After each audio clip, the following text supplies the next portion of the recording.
오늘 하나님께서 우리에게 주시는 말씀은 신약 성경 마태복음 5장 8절 말씀입니다. 신약 5쪽입니다.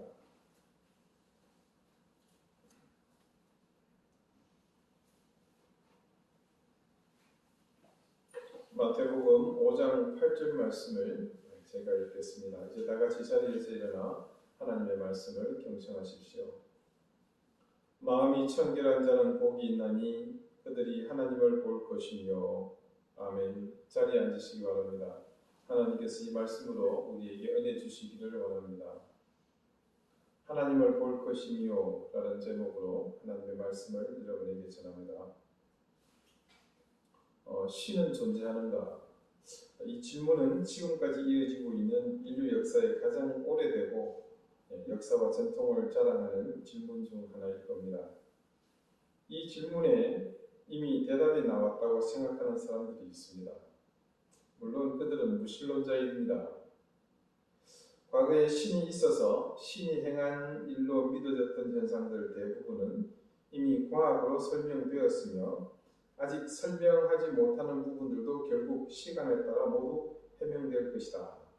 자, 이 말은요, 리처드 도킨스라는 현대 무신론의 최고 권위자가 자신의 저서인 만들어진 신에서 강력하게 주장하는 말입니다. 아울러 최근에 의학의 눈부신 발전으로 인해서 브레인 사이언스를 뇌과학이라고 그러죠. 거기서는 우리가 말하는 영적인 체험을 뇌 안에서 일어나는 현상으로 해석하기도 합니다. 그래서 근래에 이런 연구 활동의 업적이라고 스스로 자평하는 사람들에 의해서 뇌의 기능이 마치 대단한 것처럼 주장하는 그런 내용을 담은 관련 서적들이 서점가에 가보시면 즐비하게 전시되어 있는 것을 볼 수 있습니다. 이들은 말합니다. 신의 존재를 믿고 종교에 붙들려 있는 사람들은 마치 아직도 지구가 평평하다고 믿는 사람들처럼 어리석다고 말합니다. 자, 그들의 주장대로 그런 주장이 정확하다면, 사실이라면, 그러면 과학자나 의사들은 모두 자기 학문 그리고 자기 전문 분야에 심취할수록 어떻게 될 것 같습니까? 당연히 무신론자여야 되지 않겠습니까? 2009년 미국의 한 유명 리서치 기관이 자국 내 과학자들, 의사들을 상대로 조사한 결과에 따르면 그들 중 51%가 어떤 식으로든 초월적인 존재를 인정한다고 대답했습니다. 과학과 신앙이 진리를 밝히는데 서로 기가 막힌 보완 관계에 있음을 나는 발견해 왔습니다. 성경의 하나님은 또한 게놈의 하나님입니다. 여기서 게놈은 여러분 욕이 아니고요. 네. 생물의 유전정보를 담고 있는 유전체를 이끌 때 쓰는 말이죠. 하나님은 예배당에서 만날 수도 있지만 실험실 안에서도 만날 수 있습니다. 하나님의 위대하고 경외스러운 피조세계를 연구하는 과학은 실제로 예배의 일종이라 할 수 있습니다. 자, 미국 국립보건연구원의 원장으로 인간 게놈 프로젝트의 총책임자였던 프랜시스 콜린스 박사가 한 유명한 말입니다. 과학과 신앙이 진리를 밝히는데 서로 기가 막힌 보완 관계에 있음을 나는 발견했다. 성경의 하나님은 또한 게놈의 하나님이시다. 자, 여러분, 인간의 유전자를 연구하는 세계 최고의 권위를 가진 이곳은 무신론의 주장을 가장 가까이 현실적으로 받아들일 수 있는 최일선의 현장이라고 할 수 있습니다. 그런데 그 가운데 있는 최고 책임자, 즉 유전공학의 최고 권위자의 고백은 기존의 무신론자들 주장과는 너무나 뚜렷이 구분된 것을 볼 수 있습니다. 누군가 우리에게 묻습니다. 당신은 그러면 어떻습니까?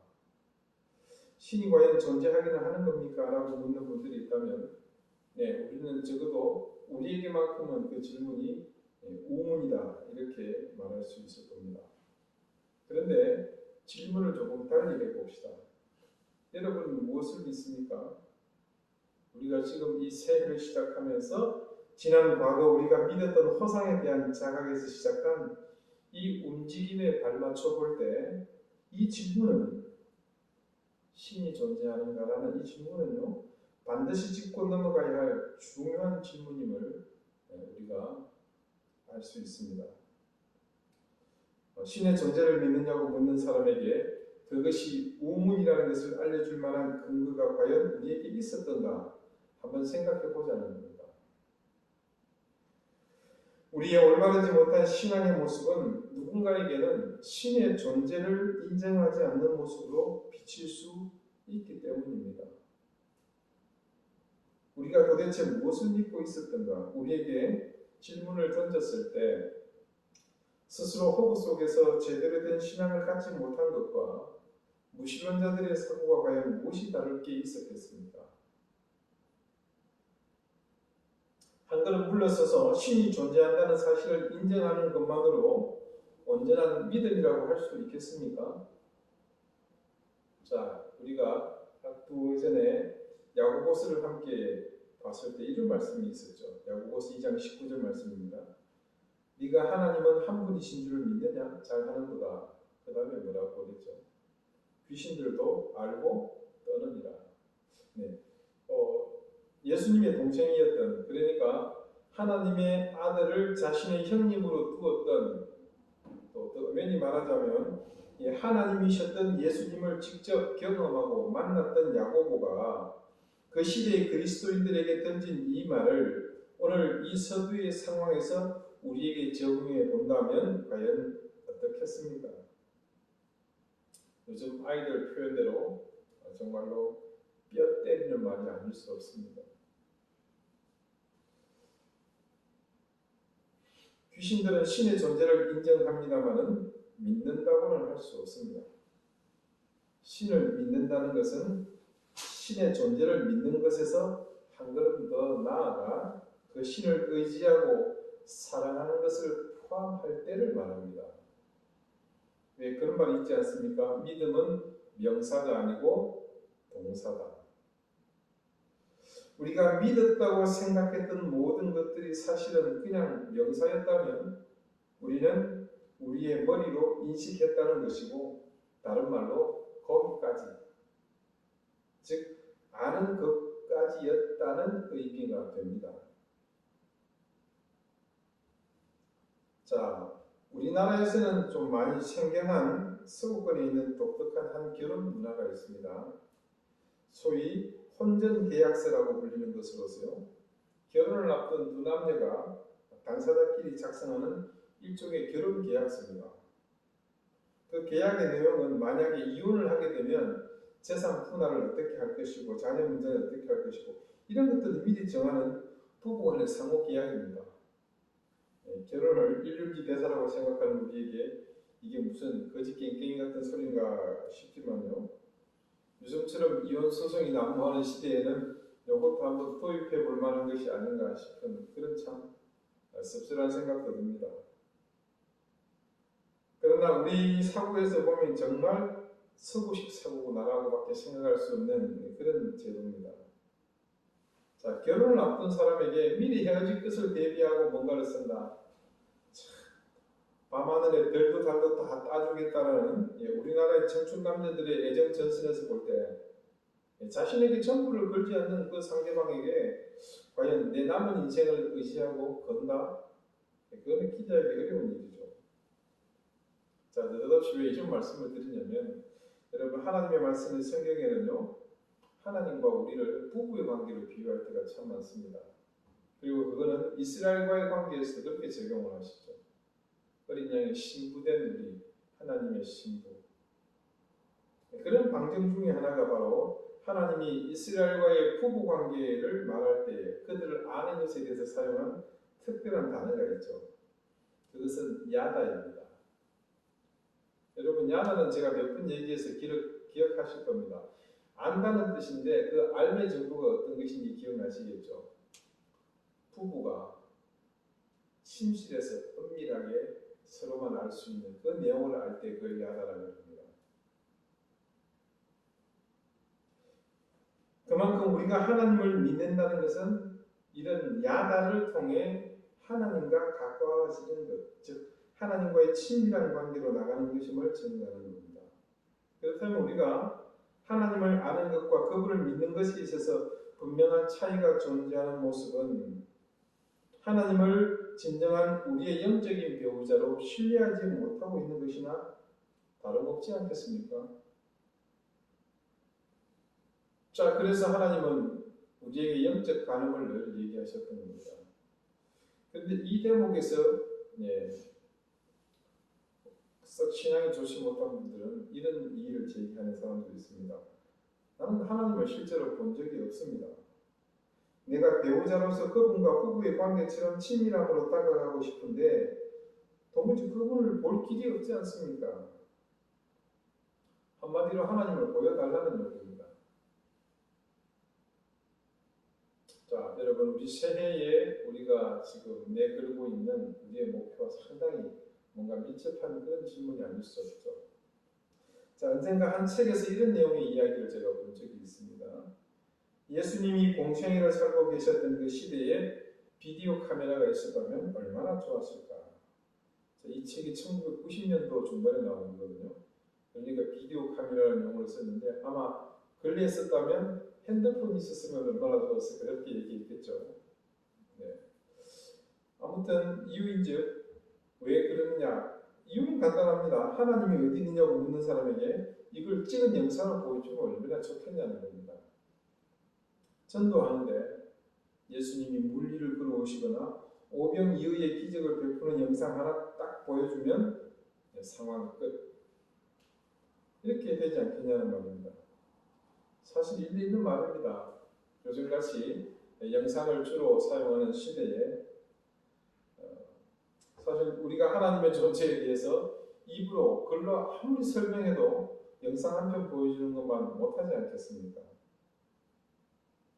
그런데 우리가 한 가지 간과하고 있는 사실이 있습니다. 그런 장치가 없었지만 우리는 분명히 알고 있고 믿고 있다는 사실입니다. 왜 그게 가능했습니까? 자, 성경 속의 한 사건을 우리가 한번 떠올려 봅시다. 예수님이 갈릴리 바다에서 베드로를 처음 부르셨을 때를 한번 생각해 봅시다. 베드로가 갈릴리 바다에서 자신의 생업의 한창일 때 예수님이 찾아오셨습니다. 그리고는 느닷없이 자신에게 특정한 지역을 가르치며 그곳에 건물을 내리라고 하십니다. 그때는 이미 계속해서 연이어 하루 종일 허탕을 치고 밤새도록 허탕을 치고 또 치고 또 치고 거듭하여 치고 기진맥진해 있을 때입니다. 자, 그런 상황에서 갈릴리 주변에 사는 사람도 아니고 저기 나사렛에서 왔다라는 이 선생님의 제안은 그냥 헛소리에 불과했습니다.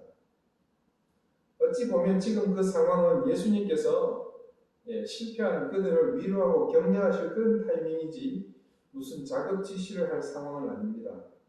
한마디로 그 상황에 예수님의 지시는 딱 민폐, 그 이상도 이하도 아닙니다. 바다에서 물고기를 잡는 어부들은 다른 사람들의 말을 잘 듣지 않습니다. 오해하지 말고 들어주십시오. 흔히 뱃사람이라고 하면 우직하고 오랫동안 어업에 종사해온 사람들을 향한 호칭입니다. 그 안에는 자신의 소견이 뚜렷하고 요지부동한다라는 그런 이미지가 상당수 포함되어 있다고 봅니다. 왜 그렇겠습니까? 오랫동안 바다에서 일을 하다 보면 거기서 경험을 통해 체득된 자신의 데이터가 있고 그것을 믿고 그것에 따라서 일하기 때문이죠. 그런 사람에게 여기저기 고기가 있을 거라고 말하는 것은 사실 무리한 겁니다. 자, 예를 들면 가령 누군가 제게 와가지고 목사님 성경 어디를 좀 보세요. 거기 아주 은혜로운 말씀이 있는데 이번 주 그 말씀으로 하시면 교인들이 은혜 엄청 받을 겁니다 라고 말하는 것과 같습니다. 저는 그분의 말을 듣지 않습니다. 당연합니다.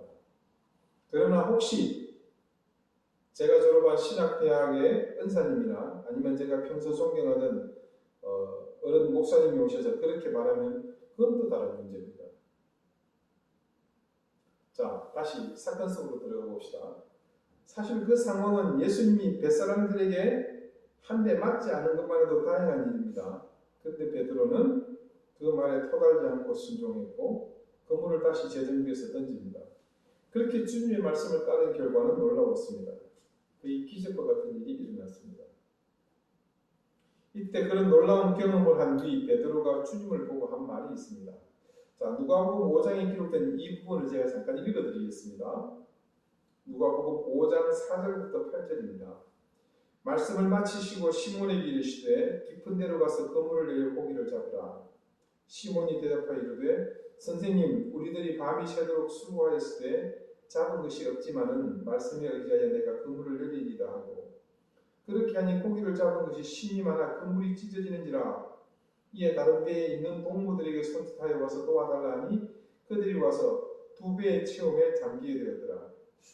시몬 베드로가 이를 보고 예수의 무릎 아래에 엎드려 이르되 주여, 나를 떠나소서, 나는 죄인이로소이다 하니.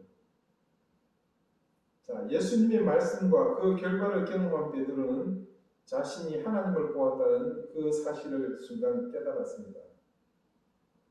그래서 베드로가 마지막에 한 말은 이런 의미입니다. 내가 죄인인데 어찌 하나님을 본단 말인가.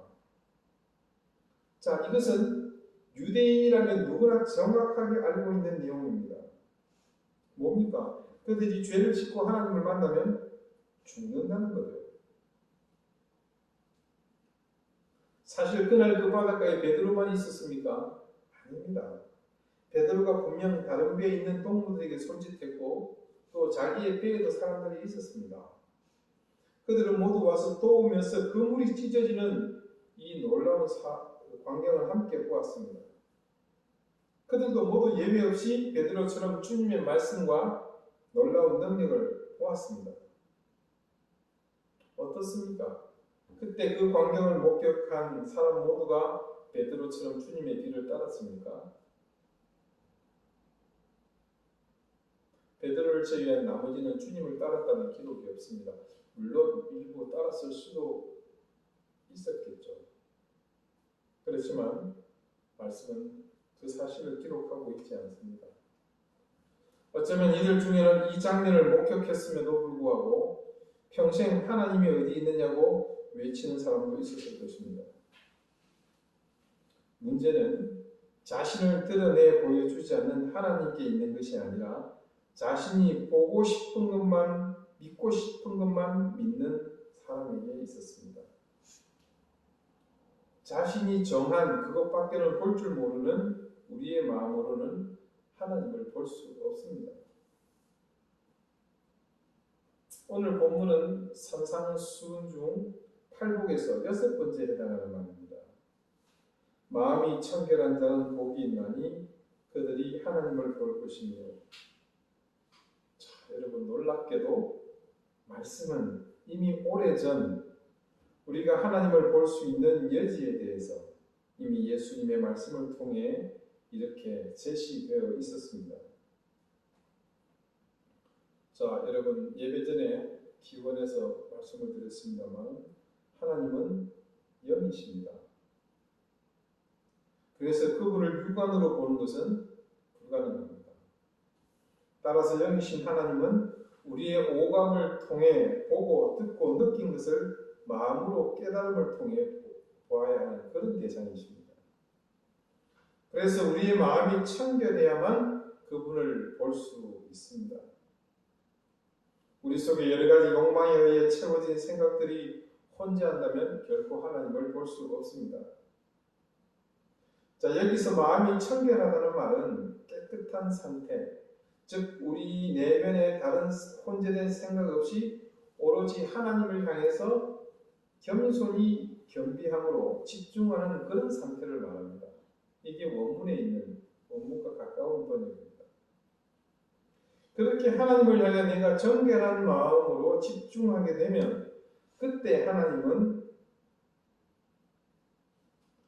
우리는 하나님을 원껏 경험할 수 있다는 말입니다.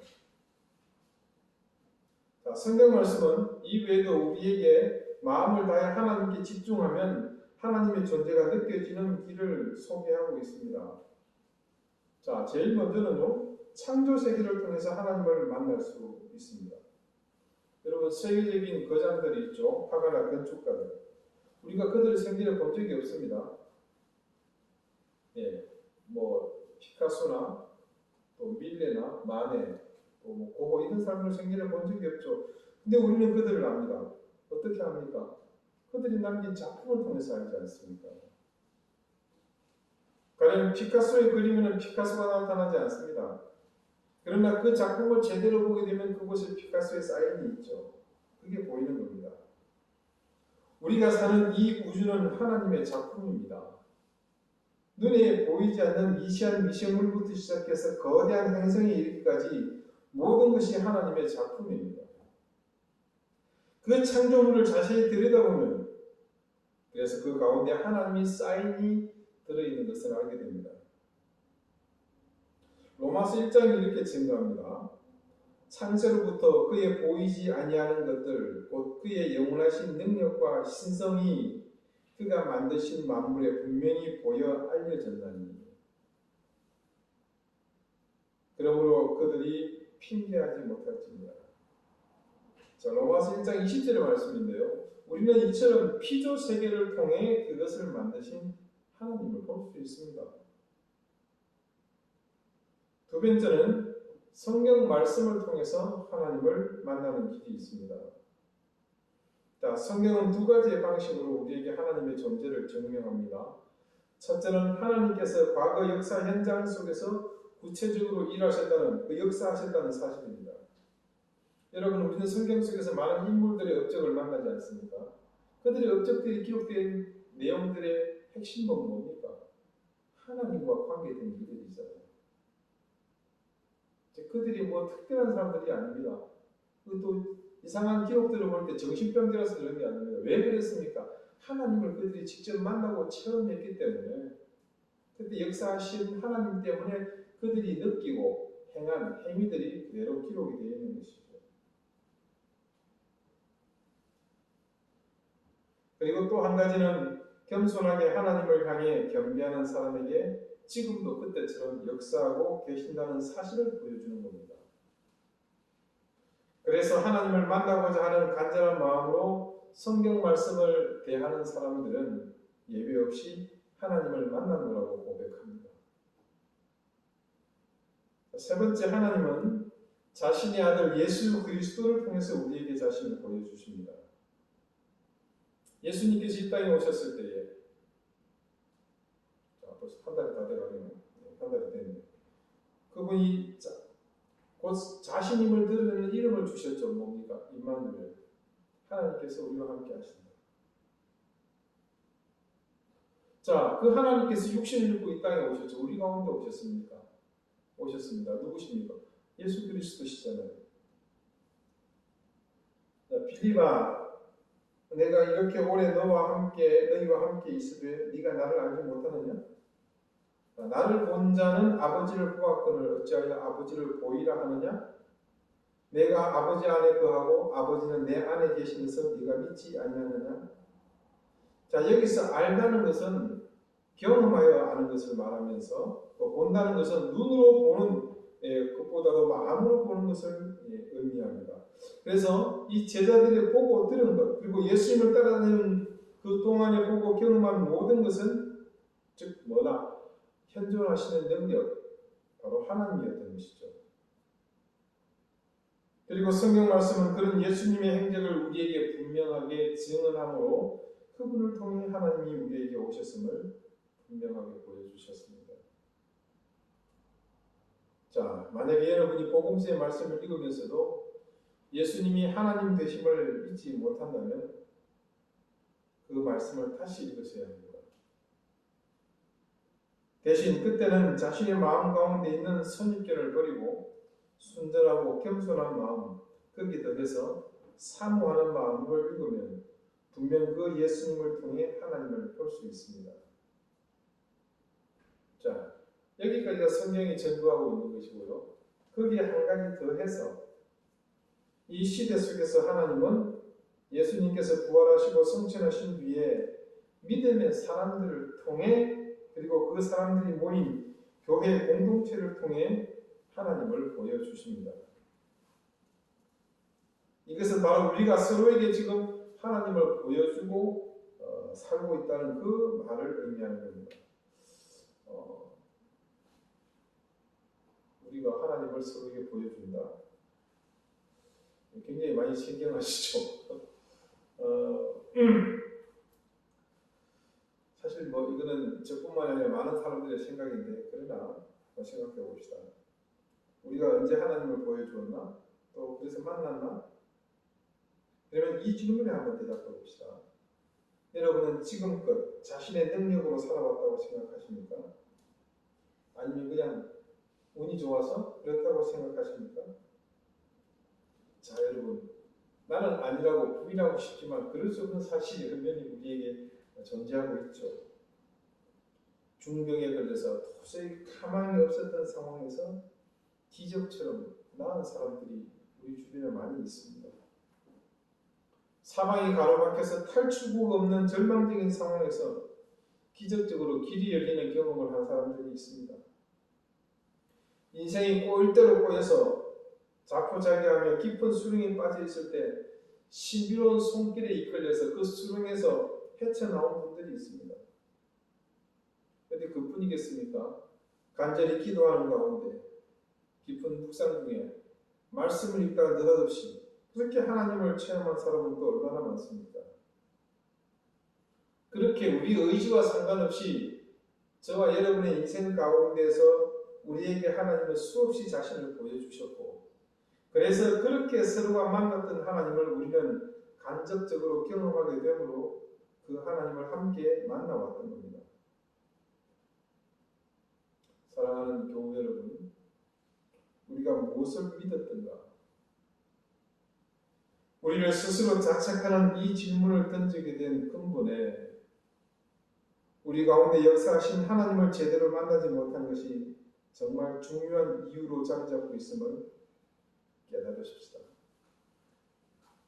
우리의 생각이 하나님을 향해 집중하지 못했기에 우리는 우리가 가지고 있는 판단의 도구로만 하나님을 생각하고 경험하려 했습니다. 그래서 어땠습니까? 그 결과는 참담했습니다. 도무지 우리의 도구로는 단 한 번도 하나님을 볼 수도 없을 뿐더러 경험할 수도 없었기 때문입니다. 그러나 하나님은 늘 우리와 함께 하시며 자신을 보여주셨습니다. 그렇지만 우리는 늘 특별한 사건이나 내가 기대하는 현장, 또 시간, 상황 속에서만 보려 했기 때문에 그곳에 계시지만 여전히 하나님을 볼 수 없었을 뿐입니다. 세상에 태풍처럼 바람이 불어야만 바람의 존재를 알 수 있는 것이 아니지 않습니까? 구름에 가려 있지만 한낮의 하늘에는 분명 태양이 비치고 있습니다. 볼 수 없지만 우리가 호흡하는 공기는 여전히 실제합니다. 내게 불행한 일이 일어나고 그래서 건강이 상하고 애써 모은 재산이 다 날아가고 삶의 기반이 모두 물려져 버렸지만 그 순간에도 하나님은 여전히 우리 곁에서 우리에게 자신을 보여주십니다. 지난주 말씀에서 우리가 부인할 수 없는 시인의 고백을 보았듯이 하나님은 언제나 그렇게 함께 하셨습니다. 이제 여러분, 우리가 함께 고백해야 할 중요한 또 한 가지의 사실을 명심합시다. 그것은 우리가 무엇을 믿어야 할 것인가? 이 새로운 해의 서두에 시작된 물음에 대한 또 다른 구체적인 실천이기도 합니다. 우리의 마음을 청결하게 함으로, 다른 말로 집중함으로 하나님을 봅시다. 그분의 창조 세계, 이 세상을 통해서 하나님을 봅시다. 우리는 육지의 다른 사람들에 비해 이 문제를 조금 더 무겁게 받아들여야 하지 않겠습니까? 이 아름다운 제주의 삶에서 말입니다. 그리고 말씀을 매일 묵상하며 기록된 하나님의 말씀으로 그분을 구체적으로 만나도록 합시다. 기도 가운데, 묵상 가운데, 그 말씀 속에서 주님의 사랑과 우리를 위한 대속의 희생을 통해 우리를 사랑하시기 위해 오신 그 하나님을 봅시다. 마지막으로 여러분 각자의 삶의 현장을 지배하고 계신 하나님, 나를 변화시키시고 성숙하게 만드시며 구원의 길로 인도하시는 그 하나님을 피차 보며 또 피차 보여주며 서로에게 역사하시는 그 하나님을 봅시다. 그렇게 하나님을 보려고 애쓰고 노력하는 우리를 통해 하나님은 이제 구체적으로 우리가 부인할 수 없도록 강력하게 당신을 드러내 보여주실 것입니다.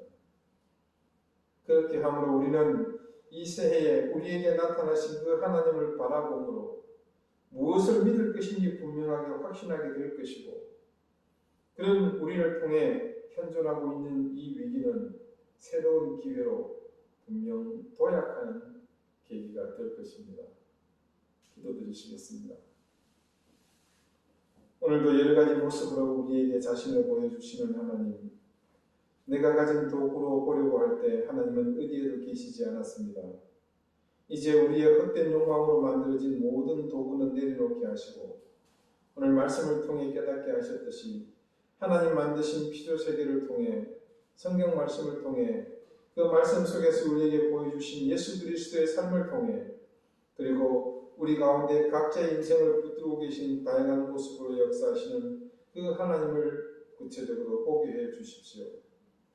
그리고 우리가 본 그 하나님을 통해 구체적으로 새해에 무엇을 믿어야 할지 확신하며 기울어지고 무너지고 찢어지고 허물어진 우리 삶의 자리, 우리 신앙의 근간, 은혜와 복음의 그 자리를 회복해 나가는 우리 되게 해 주십시오. 예수 그리스도 이름으로 기도드립니다. 아멘.